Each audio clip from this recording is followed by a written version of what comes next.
Foreign Office consultations led by the Foreign Secretary is ছাত্র জনতার গণ অভ্যুত্থানের মুখে ক্ষমতা ছেড়ে পালিয়ে যাওয়া সাবেক প্রধানমন্ত্রী শেখ হাসিনাকে দেশে ফেরাতে ভারতের পররাষ্ট্র মন্ত্রণালয়কে চিঠি দিয়েছে বাংলাদেশের পররাষ্ট্র মন্ত্রণালয়।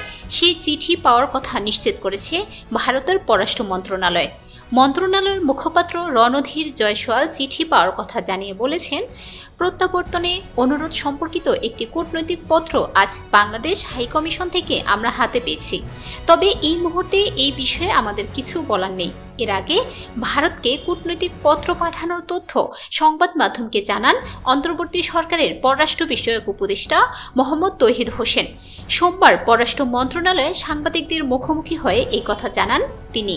সোমবার সকালে স্বরাষ্ট্র উপদেষ্টা লেফটেন্যান্ট জেনারেল অবসর জাহাঙ্গীর আলম চৌধুরী জানান, গত 5 আগস্ট গণ আন্দোলনের মুখে ভারতে পালিয়ে যাওয়া সাবেক প্রধানমন্ত্রী শেখ হাসিনাকে ফেরাতে পররাষ্ট্র মন্ত্রণালয়ে চিঠি পাঠানো হয়।